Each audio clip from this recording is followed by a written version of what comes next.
Hello and welcome to the Renaissance English History Podcast Tudor Minute, your weekly dose of all things related to medieval and Renaissance England. So today I want to talk to you about the dreaded sweat, the sweating sickness. And this came up for me this week because hubby and I were doing a podcast, the Watching the Tudors podcast, and it was the episode in which everybody gets sick and dies. Well, not everybody, but close to everybody. Um, and this was based in 1528 when there was actually a very serious outbreak of the sweating sickness. And what the sweating sickness was um, it wasn't the plague. It was a disease, and people still argue or speculate as to what it was. We still don't actually know what it was, but it was a disease that you caught, and it killed very, very quickly. And it was very mysterious. Nobody knew how it was caught, how you got it. And the saying was that you could be merry in the morning and dead by dinner. And that's how quick it killed. And it affected Anne Boleyn and her father. Both got the sweating sickness.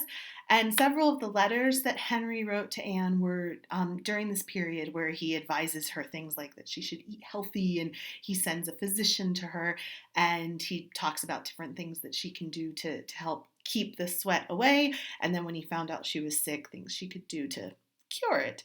But basically, it would start out where you would get apprehension. Right? You'd start feeling just really scared and weird. And then within a couple of hours, you would get really cold and chills, and then you would start sweating, and you would just sweat and sweat and sweat, and you would have horrible pain. You would also then have this irresistible urge to sleep. And the belief was that if you slept during that period, that you would die. It was like how people say now, like, don't sleep if you have a concussion. So it's a similar thing. People actually thought that if you slept when you had that irresistible urge to sleep, that you would die. And so, needless to say, people tried not to sleep then. And it would kill you within just a couple of hours. And some people did get better, like Anne Boleyn got better. And the one thing, you could survive multiple outbreaks of it as well. So you could, for example, get sick and survive in one. And with some things like the plague, you would then be immune. Even now, if you get something like chickenpox, then you're immune. I've never had chickenpox, and I'm really scared about it because my mom never had chickenpox. And then when I was about 10, she got shingles. Oh my God, it was so horrible. And so I live in fear of getting shingles. I need to talk to my doctor about getting that vaccine. I'm going to make a note. I just thought of this. Shingles vaccine. I'm writing it down. Anyway, so where was I? So you wouldn't be immune. If you survived it, you wouldn't be immune. And so you could survive 2 or 3 bouts of it and then die. So that's not fun. And the first instance of the sweat came right after Henry VII came. So there was actually this theory that it was brought by the mercenaries that he brought over to fight. I don't know that that is substantiated, but the first instance of it did come right when Henry VII was coming.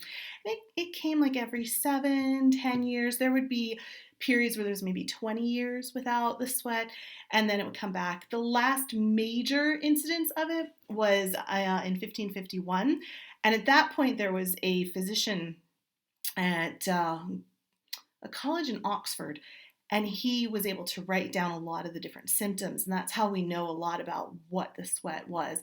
Incidentally, there was a similar version in France, the Picardy sweat, that was actually very recent, relatively speaking. It was going on until about 1918.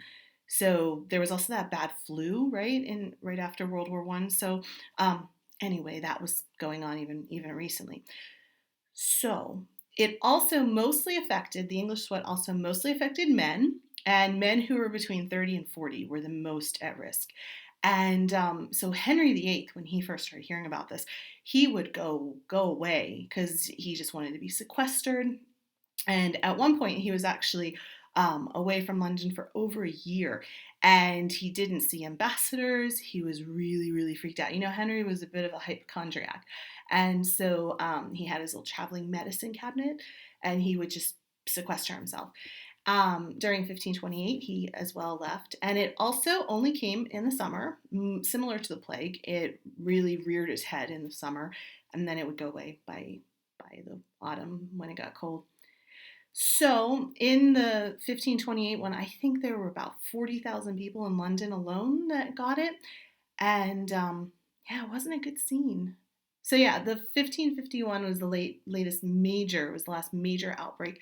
And then there was another outbreak, I think it was the 1570s, but it wasn't as serious. So that 1551 one was the most serious, the last serious one. And that's where we have the information from the physician who was able to talk about it. And they would try to treat it through bleeding you to get the toxins out. And that was like the major thing they would go to is bleeding you, often from your back. So also not pleasant. And yeah, so that's a little bit about the dreaded sweating sickness. I'm really glad we don't have it now. And I'm going to get a shingles vaccine. Okay, to learn more about the Renaissance English History Podcast, you can go to www.englandcast.com, ENGLAND cast.com, and you can also go to facebook.com/englandcast. Thank you so much for watching, and I will talk to you again next week. Bye!